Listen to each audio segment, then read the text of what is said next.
Assalamu alaikum wa rahmatullahi ta'ala wa barakatuh.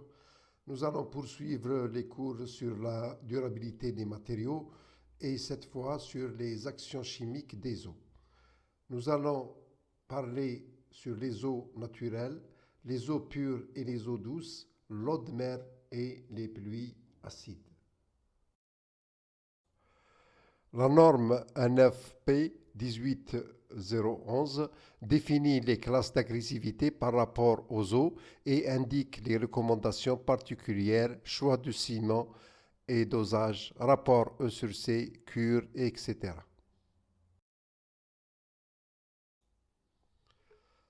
Les eaux naturelles. Leur agressivité dépend de trois paramètres qui sont le pH, la dureté et la teneur en dioxyde de carbone agressif.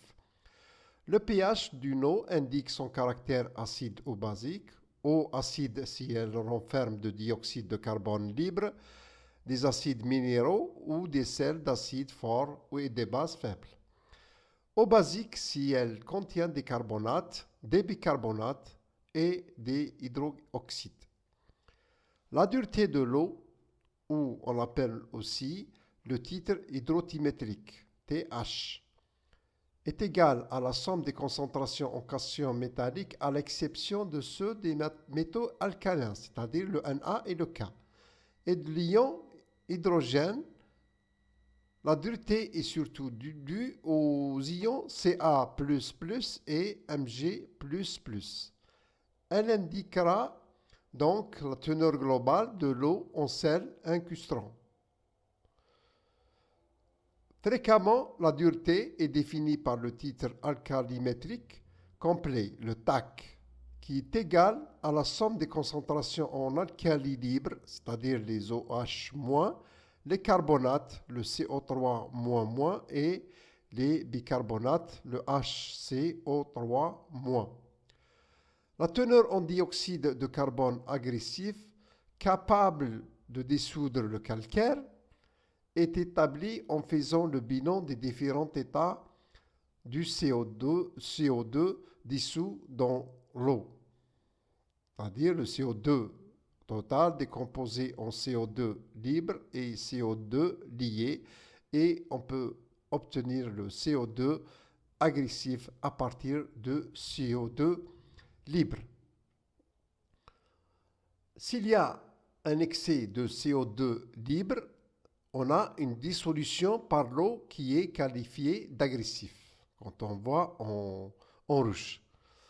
S'il y a un déficit de CO libre, les bicarbonates sont transformés en carbonates qui précipitent et l'eau est qualifiée d'incrustante.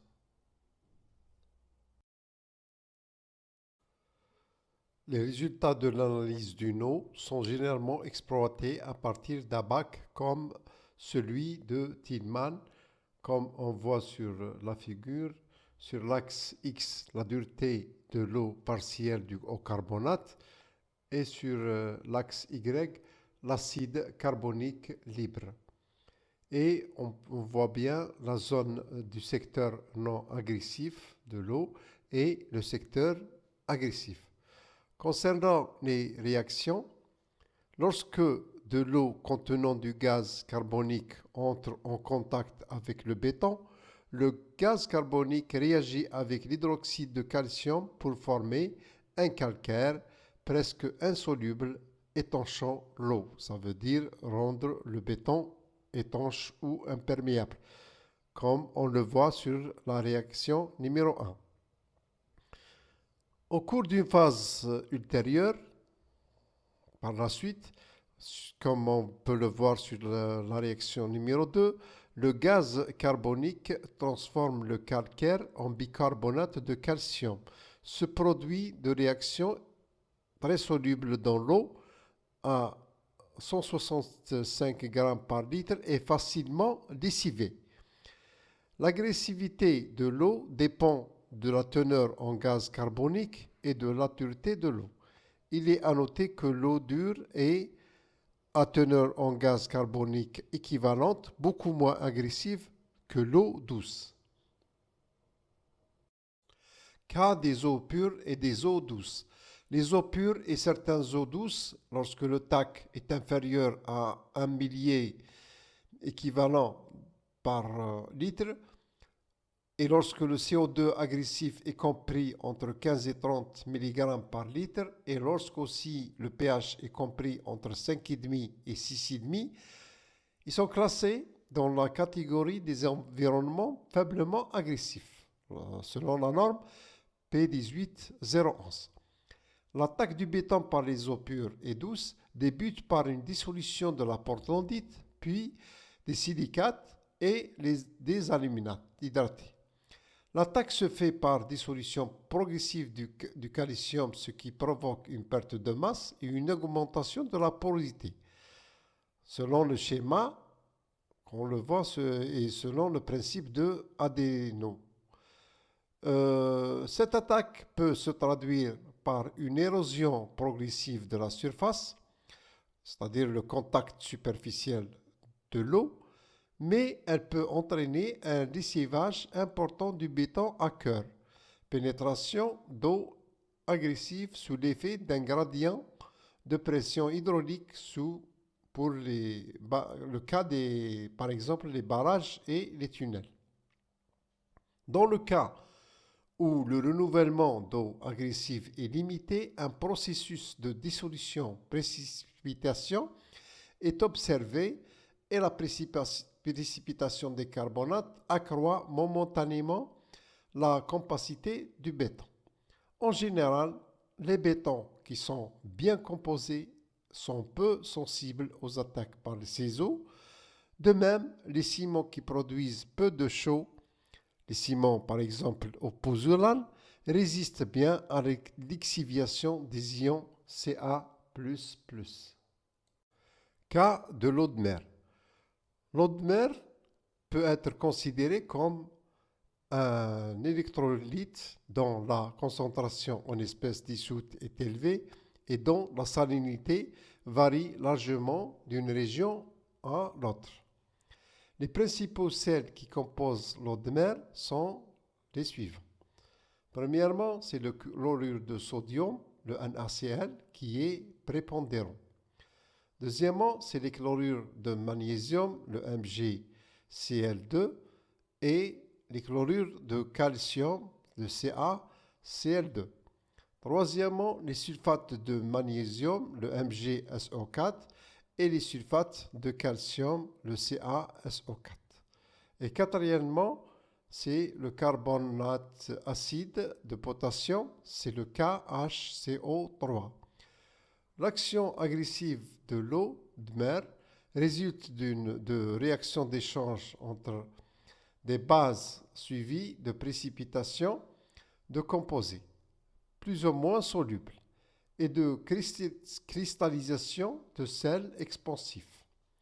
Le chlorure de sodium consomme les ions de calcium, de la portlandite et des CSH pour former par la suite du chlorure de calcium soluble, et ce qui provoque un accroissement de la porosité du matériau, puis de monochloroaluminate de calcium, c'est-à-dire c'est les C3A, CaCl2, 10H2O, par réaction des chlorures avec le C3A et les aluminates hydratés. Le chlorure de magnésium, MgCl2, réagit avec la portlandite pour former de la bursite, c'est-à-dire la MgOH2, qui est insoluble mais pouvant conduire à une expansion, et forme aussi du chlorure de calcium, c'est-à-dire le CaCl2. Celui-ci réagit avec les aluminates pour former des monochloroaluminates. Ces monochloroaluminates sont instables et qui se transforment ensuite en éthérengite qui est expansif. La substitution de Mg2+, et de Ca2+, s'effectue également dans les silicates de calcium hydratés, les CaSH, qui se transforment progressivement en silicates de magnésium hydratés, c'est les MSH. Ces MSH sont sans propriété liante. Action des sulfates. La portlandite réagit avec des sulfates de magnésium pour donner du sulfate de calcium et de la bursite, le MgOH2. En même temps, les sulfates de magnésium vont réagir avec le CSH pour donner aussi des sulfates de calcium et du SMSH. Donc, dans le premier cas, il y a des échanges entre les Mg de plus et le Ca de plus. On remarque qu'il y aura de la lixiviation de la chaux, de COH2 et des CSH. Un accroissement de la porosité, la précipitation de la bursite, le MgOH2 qui est insoluble. Il y a donc un colmatage partiel de la porosité et un effet atténuateur de MgOH2. En plus, il y a une formation de CMSH qui est non liant.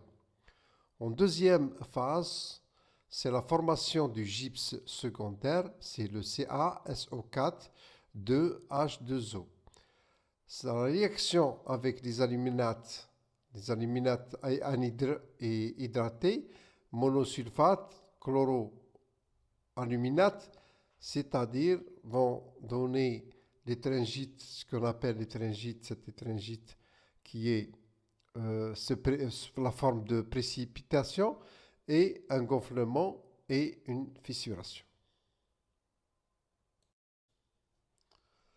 Le dioxyde de carbone, le CO2, contenu dans l'eau de mer sous forme de carbonate acide de potassium ou issu de l'atmosphère réagit avec la portlandite pour former du carbonate de calcium qui se précipite dans les pores à la surface du béton, la formation de carbonate protecteur, c'est-à-dire colmatage partiel de la porosité, ce qui lui fait un effet protecteur. D'un autre part, c'est la formation de la tomasite, c'est-à-dire en présence de CO2, de sulfate et de silice issus de dégradation des CSH ou bien par formation de l'étringite. La dégradation des bétons en milieu marin dépend aussi du degré d'immersion, comme résumé dans la figure. Dans les zones immergées en permanence, XS2, l'agressivité chimique de l'eau de mer vis-à-vis des bétons fabriqués suivant les règles de l'art est modérée et, sauf conditions exceptionnelles, gel par exemple, les dégradations restent superficielles. Les risques de corrosion des aciers y sont également limités du fait du très faible coefficient de diffusion de l'oxygène dans l'eau. Dans les zones de marnage, les zones soumises à des projections ou des embruns, le cas de XS3, des actions physiques viennent de superposer au processus chimique. Les risques de corrosion des aciers sont également les plus importants dans ces zones.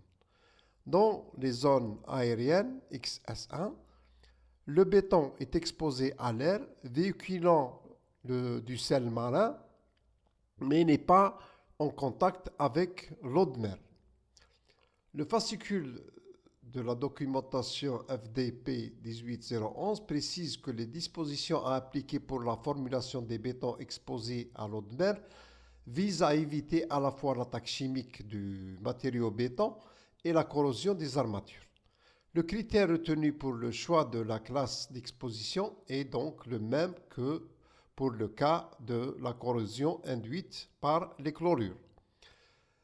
Les structures marines construites en béton durable sont durables à condition d'avoir choisi un ciment adapté, selon la norme NFP 15317, suffisamment dosé, d'avoir adopter un rapport E sur C pas trop élevé, 0,50 ou bien 0,5, respectivement, pour les classes d'exposition XS2 et XS3.